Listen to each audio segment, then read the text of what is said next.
എല്ലാ കൂട്ടുകാർക്കും നമസ്കാരം. നമ്മുടെ പുതിയ വീഡിയോയിലേക്ക് സ്വാഗതം. ഇന്നത്തെ നമ്മുടെ വീഡിയോ വളരെ രുചികരമായിട്ട് ആർക്കും ഉണ്ടാക്കിയെടുക്കാൻ പറ്റിയ മുന്തിരിക്കൊത്ത് വീഡിയോ ആണ്. ഈ ഒരു നാടൻ പലഹാരം നമ്മുടെ കുഞ്ഞുങ്ങൾക്കൊക്കെ ഒരുപോലെ തന്നെ ഇഷ്ടമാകും. ഇതുവരെ ഇതുപോലെ ഒന്ന് തയ്യാറാക്കി കഴിച്ചിട്ടില്ലെങ്കിൽ തീർച്ചയായിട്ടും നമ്മുടെ ഈ ഒരു വീഡിയോ കണ്ട് തയ്യാറാക്കി നോക്കാൻ മറക്കല്ലേ. അതുപോലെ വീഡിയോ കാണുമ്പോൾ നിങ്ങൾക്ക് ഇഷ്ടപ്പെടുവാണെങ്കിൽ ചേച്ചി ഒന്ന് സപ്പോർട്ട് ചെയ്യാനും നിങ്ങളുടെ വലിയൊരു ലൈക്ക് തരാനും വീഡിയോ നിങ്ങളുടെ കൂട്ടുകാരിലേക്കൊന്ന് ഷെയർ ചെയ്ത് കൊടുക്കാനും മറക്കരുത്. അപ്പോൾ നമുക്കുടൻ തന്നെ നമ്മുടെ വീഡിയോ കാണാൻ പോകാം. ഇനി നമുക്ക് പലഹാരം തയ്യാറാക്കാൻ തുടങ്ങാം. ഇതിനായിട്ട് ഞാനിവിടെ 1/4 കിലോ ചെറുപയർ കഴുകി വെയിലത്ത് വെച്ച് ഉണക്കിയെടുത്തിട്ടുള്ളതാണ്. നിങ്ങൾക്കിപ്പോ കഴുകി വെയിലത്ത് വെച്ച് ഉണക്കിയെടുക്കാൻ സാധിച്ചില്ലെങ്കിലും കുഴപ്പമില്ല, ഒന്ന് നല്ലപോലെ കഴുകിയിട്ട് വറുത്തെടുത്താൽ മതിയാകും. ഇനി നമുക്ക് ഈ പയറൊന്ന് ഫ്രൈ ചെയ്തെടുക്കണം. ഇതിനായിട്ട് ഒരു പാൻ അടുപ്പിലേക്ക് വെച്ചിട്ടുണ്ട്. പാൻ ഒന്ന് ചൂടായി വരട്ടെ. പാൻ ചൂടായി വന്നിട്ടുണ്ട്. നമുക്ക് പയർ പാനിലേക്ക് ചേർത്ത് വറുക്കാം. പയറിന്റെ കളറൊക്കെ മാറി ഒരു ചെറിയ ബ്രൗൺ കളറിലേക്ക് മാറി വരും.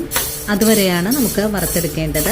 ഈ ഒരു പയർ കൊണ്ടുള്ള പലഹാരം തയ്യാറാക്കി വെക്കുവാണെങ്കിൽ നമ്മുടെ കുഞ്ഞുങ്ങൾക്കൊക്കെ ഒരാഴ്ചക്കാലത്തേക്ക് ഒരു കേടുപാടും കൂടാതെ കഴിക്കാൻ പറ്റുന്നതാണ്. വറുത്തെടുക്കുന്ന പയറിലേക്ക് ഒരു 10 ഏലക്ക കൂടെ ചേർക്കാം. നമ്മൾ ഏലക്ക വറുത്തെടുത്തതിന് ശേഷം ഇതിന്റെ ആ ഒരു തോലൊന്ന് മാറ്റിക്കളയണം കേട്ടാ. പയറിപ്പോൾ ചെറുതായിട്ടൊക്കെ ഒന്ന് മുരിവായി തുടങ്ങിയിട്ടുണ്ട്. ഇത്രയും പോരാ, നല്ല ഡാർക്ക് ബ്രൗൺ കളറിലേക്ക് ആയി കിട്ടണം. അതുവരെയും നമുക്കിതുപോലെ തന്നെ ഇളക്കി വറുത്തെടുക്കാം. ഇപ്പോൾ നമ്മുടെ പയർ നല്ലോണം തന്നെ മൂപ്പായി വന്നിട്ടുണ്ട്. ഈ ഒരു പാകമായാൽ പിന്നെ നമുക്ക് ഫ്ലെയിം അങ്ങ് ഓഫ് ചെയ്ത് കൊടുക്കാം. അതിനുശേഷം ചൂടാറി വരുമ്പോൾ നമുക്ക് ഈ പയർ ഒരു മിക്സിയുടെ ജാറിലിട്ട് ഒന്ന് പൊടിച്ചുകൂടെ വെക്കണം. അങ്ങനെ നമ്മുടെ പയർ ഇനി ചൂടാറി വരാനായിട്ട് നമുക്കൊന്ന് വെയിറ്റ് ചെയ്യാം. നമ്മൾ പയർ ഫ്രൈ ചെയ്ത് മാറ്റി വെച്ച് കഴിഞ്ഞാൽ വീണ്ടും അതേ പാൻ തന്നെ അടുപ്പിലേക്ക് വെച്ചിട്ടുണ്ട്. ഇനി നമുക്ക് ഈ പാനിലേക്ക് അരമുറി നാളികേരം തിരുമിയതാണ് ചേർക്കേണ്ടത്. ഇനി നമുക്ക് ഈ നാളികേരം ചെറിയതായിട്ട് ഒന്ന് വറുത്തെടുക്കാം. നാളികേരം വറുത്തെടുക്കുമ്പോൾ നെയ്യൊന്നും ചേർക്കേണ്ട ആവശ്യമൊന്നും തന്നെ ഇല്ല. ആ സമയം കൊണ്ട് നമ്മുടെ പയർ ഇവിടെ ചൂടാറി വന്നിട്ടുണ്ട്. നമുക്കിതൊരു മിക്സിയുടെ ജാറിലേക്ക് മാറ്റി ഒന്ന് ഫൈനായിട്ട് പൊടിച്ചെടുത്തിട്ട് വരാം. അങ്ങനെ നമ്മുടെ പയറും ഞാനിവിടെ പൊടിച്ചെടുത്ത് വെച്ചിട്ടുണ്ട്. നമുക്കിതൊന്ന് മാറ്റി വെക്കണം. നാളികേരത്തിന്റെ വെള്ളമെല്ലാം വറ്റി ഒന്ന് ചെറുതായിട്ടൊക്കെ കളറൊക്കെ ചേഞ്ച് ആയി വന്നിട്ടുണ്ട്. ഒന്നുകൂടെ ചെറിയ തീയിൽ വെച്ച് ഫ്രൈ ചെയ്തെടുക്കാം.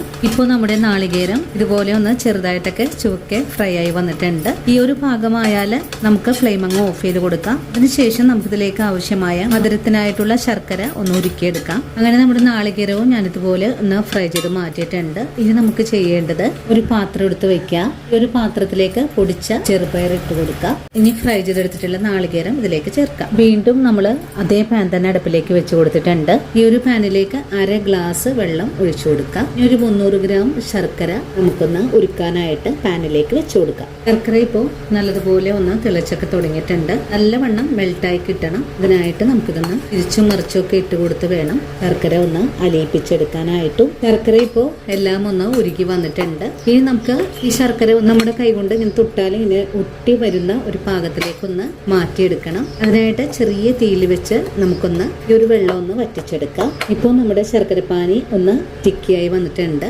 ഇതുപോലൊരു പാകമായാൽ പിന്നെ നമുക്ക് ഫ്ലെയിം ഓഫ് ചെയ്ത് കൊടുക്കണം. അതിനുശേഷം നമ്മളിവിടെ വറുത്ത് മാറ്റി വെച്ചിട്ടുള്ള ഈ ഒരു കൂട്ടിലേക്ക് ഒരു നുള്ളു ഉപ്പ് ചേർത്ത് കൊടുക്കാം. നല്ലോണം ഇളക്കി ഒന്ന് മിക്സ് ചെയ്തെടുക്കാം. ഇനി നമുക്ക് ശർക്കര പാനി ഇതിലേക്ക് ഒന്ന് ഒഴിച്ചു കൊടുക്കാം. ഒരു അരിപ്പയിലൂടെ കുറേശ്ശെ ഒഴിച്ചു കൊടുത്ത് തന്നെ നമുക്കൊന്ന് മിക്സ് ചെയ്തെടുക്കാം. നമുക്ക് കൈകൊണ്ടൊന്ന് ഉരുട്ടിയെടുക്കാൻ പറ്റുന്ന പാകത്തിലേക്കാണ് ശർക്കര പാനി ഒഴിച്ചു കൊടുക്കേണ്ടത്. എങ്കിലും ഒരുപാട് വെള്ളമൊന്നും കൂടിപ്പോവരുത്. ബാക്കിയുള്ള ശർക്കര പാനി കൂടെ ഒഴിച്ചു കൊടുക്കാം. ഒറ്റടിക്ക് തന്നെ ശർക്കര പാനി ഒഴിച്ചു കൊടുക്കരുത്. നമുക്ക് കുറേശ്ശെ ഒഴിച്ചു കൊടുത്ത് ഒന്ന് ഇളക്കി മിക്സ് ചെയ്തെടുക്കാം. അങ്ങനെ നമ്മുടെ ശർക്കര പാനി മുഴുവനും ഞാനിതിലേക്ക് ഒഴിച്ചു കൊടുത്തിട്ടുണ്ട്. ഇതെല്ലാം കൂട്ടി യോജിപ്പിച്ച് ഇളക്കി കൊടുക്കാം. ശർക്കരപ്പാനി എല്ലാ ഭാഗത്തേക്ക് എത്തുന്ന രീതിയിലേക്ക് ഒന്ന് മിക്സ് ചെയ്തെടുക്കണം. ഇനി ചെറിയ ചൂടോട് കൊടുത്തിട്ട് നമുക്കിതൊന്ന് ഉരുട്ടിയെടുക്കാം. ചൂടോട് ശർക്കര ഒഴിച്ചു കൊടുത്തിട്ടുള്ളത് കൊണ്ട് നല്ല ചൂടുണ്ട്. ഇനി ചെറിയ ചെറിയ ബോൾസ് ആക്കി നമുക്കൊന്ന് ഉരുട്ടിയെടുക്കാം. ഇതുപോലെയാണ് ഉരുട്ടിയെടുക്കേണ്ടത്. ചൂട് പോകുന്നതിന് മുമ്പ് തന്നെ ഉരുട്ടിയെടുക്കണം. ഉരുട്ടിയെടുക്കുമ്പോൾ കയ്യിൽ ഒട്ടിപ്പിടിക്കുവാണെങ്കിൽ നമ്മുടെ കൈ ഒന്ന് നനച്ചിട്ട് ഉരുട്ടിയെടുക്കാവുന്നതാണ്. ഈ ഒരു രീതിയിൽ തന്നെ നമുക്ക് എല്ലാ ബോളും ഒന്ന് ഉരുട്ടിയെടുത്തിട്ട് വരാം. അങ്ങനെ നമ്മൾ എല്ലാ ബോളും ഞാനിവിടെ ഉരുട്ടിയെടുത്തിട്ടുണ്ട്. ഉരുട്ടിയെടുക്കാനൊന്നും ഒരു ബുദ്ധിമുട്ടുമില്ല. ഇനി നമുക്ക് ഈ ബോളെല്ലാം ഒന്ന് മാറ്റി വയ്ക്കാം. അതിനുശേഷം നമുക്കിതൊന്ന് പൊരിച്ചെടുക്കാനുള്ള ഒരു ബാറ്റർ കൂടെ തയ്യാറാക്കാം. ഇനി ഒരു ബൗൾ എടുത്ത് വെക്കുക. ഇനി ഈ ബൗളിലേക്ക് 1 കപ്പ് വറുത്ത അരിപ്പൊടി ചേർക്കാം. അരിപ്പൊടിയുടെ കൂടെ തന്നെ 1/4 കപ്പ് അളവില് കോൺഫ്ലോർ കൂടെ ചേർക്കാം. പൊടിയിലേക്ക് ആവശ്യമായ 1 നുള്ളു ഉപ്പും കൂടി ചേർക്കാം. ഇനി നല്ലൊരു കളറിനായിട്ട് 1 നുള്ളു മഞ്ഞൾപ്പൊടി, 1 കപ്പ് വെള്ളം കൂടെ ഒഴിച്ചു കൊടുത്ത് പൊടിയൊന്ന് മിക്സ് ചെയ്തെടുക്കാം. കട്ടകളില്ലാതെ മിക്സ് ചെയ്തെടുക്കണം. വെള്ളം ആവശ്യമെങ്കിൽ കുറച്ചുകൂടെ ഒഴിച്ചു കൊടുക്കാം. 1/2 കപ്പ് വെള്ളം കൂടെ ഒഴിച്ചു കൊടുക്കുന്നുണ്ട്. വീണ്ടും ഇളക്കി ഒന്ന് മിക്സ് ചെയ്തെടുക്കാം. അധികം ലൂസാവാനും പാടില്ല, എങ്കിൽ നല്ല കട്ടിയാകാനും പാടില്ല. ആ ഒരു കൺസിസ്റ്റൻസിയിലാണ് മാവ് നമുക്ക് മിക്സ് ചെയ്തെടുക്കേണ്ടത്. ഇപ്പോഴും നല്ല കട്ടിയായതുകൊണ്ട് 1 നുള്ളു വെള്ളം കൂടെ ഒഴിച്ചു കൊടുക്കുന്നുണ്ട്. അങ്ങനെ നമ്മുടെ മാവിന്റെ മിക്സിങ് ഇവിടെ കഴിഞ്ഞിട്ടുണ്ട്. ഇനി ഒരു 15 മിനിറ്റ് നേരം നമുക്ക് ഈ മാവ് ഒന്ന് റെസ്റ്റ് ചെയ്യാനായിട്ട് മൂടി വെച്ച് കൊടുക്കാം. ഒരു 10-15 മിനിറ്റ് നേരം മാവ് ഒന്ന് മൂടി വെച്ച് കൊടുക്കുവാണ്. അതിനുശേഷം ഒരു 15 മിനിറ്റ് ഒക്കെ കഴിയുമ്പോൾ നമുക്ക് പലഹാരം തയ്യാറാക്കാൻ തുടങ്ങാം. 15 മിനിറ്റിന് ശേഷം നമുക്കിതൊന്ന് വറുത്തെടുക്കാം. വറുത്തെടുക്കാൻ ആവശ്യമായ എണ്ണ ഒഴിച്ചു കൊടുത്തിട്ടുണ്ട്. എണ്ണ ഒന്ന് ചൂടായി വരട്ടെ. ഇനി ഓരോ ബോളും ഇതുപോലെ മാവിലൊന്ന് മുക്കിയെടുക്കാം. മാവിൽ മുക്കിയെടുത്തിട്ട് എണ്ണയിലേക്ക് ഇട്ട് കൊടുക്കാം. അടുത്തത് നമുക്കിതുപോലെ തന്നെ കോട്ട് ചെയ്തെടുക്കാം. ചട്ടിയിൽ നിറയുന്ന വരെയും നമുക്കൊന്ന് എണ്ണയിലേക്ക് ഇട്ട് കൊടുക്കാം. ഇനിയിപ്പോൾ ആദ്യം ഇട്ട് കൊടുത്തതൊക്കെ ഒന്ന് മുരിഞ്ഞ് വരുമ്പോഴേക്കും അടുത്തത് നമുക്കിതുപോലെ തന്നെ ഫ്രൈ ചെയ്യാൻ ഇട്ട് കൊടുക്കാം. നമുക്കിതൊന്ന് മറിച്ചിട്ട് കൊടുക്കാം. നല്ലോണം ഫ്രൈ ആയി വന്നാൽ പിന്നെ നമുക്കിതൊന്ന് എണ്ണയിൽ നിന്ന് കോരി മാറ്റാം. എണ്ണയിൽ നിന്ന് കോരി മാറ്റുന്ന സമയത്ത് ഫുൾ ഫ്ലെയിമാണ് കേട്ടോ വെച്ച് കൊടുക്കേണ്ടത്. നല്ലോണം മുരിഞ്ഞു വരാനായിട്ട് തിരിച്ചും മറിച്ചൊക്കെ ഇട്ട് കൊടുക്കാം. ഇപ്പോൾ നല്ലോണം തന്നെ മുരിവായി വന്നിട്ടുണ്ട്. നമുക്ക് എണ്ണയിൽ നിന്ന് കോരി മാറ്റാം. നമ്മൾ അരിപ്പൊടിയൊക്കെ ചേർത്ത് വറുത്തെടുത്തിട്ടുള്ളത് കൊണ്ട് ഒരു തരി പോലും എണ്ണയൊന്നും കുടിക്കാതെയാണ് ഫ്രൈ ആക്കി എടുക്കാൻ സാധിച്ചിട്ടുള്ളത്. നമുക്കിതൊരു പാത്രത്തിലേക്ക് മാറ്റാം. ഇനി അടുത്തത് നമുക്കിതുപോലെ തന്നെ ഫ്രൈ ചെയ്തെടുക്കാം.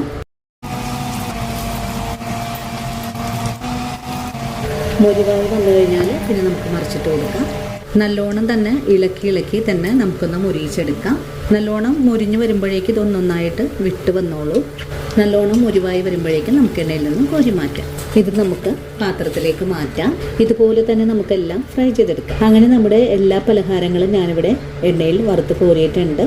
അങ്ങനെ വളരെ ടേസ്റ്റി ആയിട്ടുള്ളതും എളുപ്പത്തിൽ തന്നെ ഉണ്ടാക്കിയെടുക്കാനും പറ്റിയ മുന്തിരി കൊത്തിവിടെ റെഡി ആയിട്ടുണ്ട്. ഇതുവരെ നിങ്ങൾ ഇതുപോലൊരു നാടൻ പലഹാരം തയ്യാറാക്കി നോക്കിയിട്ടില്ലെങ്കിൽ തീർച്ചയായിട്ടും നമ്മുടെ ഈ ഒരു വീഡിയോ കണ്ട് ഒന്ന് തയ്യാറാക്കി നോക്കണേ. വീഡിയോ കാണുമ്പോൾ നിങ്ങൾക്ക് ഇഷ്ടപ്പെടുവാണെങ്കിൽ തീർച്ചയായിട്ടും ചേച്ചി ഒന്ന് സപ്പോർട്ട് ചെയ്യാൻ മറക്കരുത്. അതുപോലെ വീഡിയോ കുറിച്ചുള്ള അഭിപ്രായങ്ങൾ കമന്റ്സ് ആയിട്ട് അറിയിക്കാനും മറക്കരുത്. ഇനിയിപ്പോൾ ആദ്യമായിട്ട് നമ്മുടെ വീഡിയോസ് കാണുന്ന കൂട്ടുകാരാണെങ്കിൽ നമ്മുടെ പേജ് ഒന്ന് ഫോളോ ചെയ്ത് നമ്മുടെ ഫാമിലിയിൽ മെമ്പർ ആകാനും മറക്കല്ലേ. അപ്പോൾ ഇനി നല്ലൊരു വീഡിയോ ആയിട്ട് നാളെ കാണാം. അതുവരെ ഒത്തിരി സ്നേഹത്തോടെ വീണ്ടും കാണാം.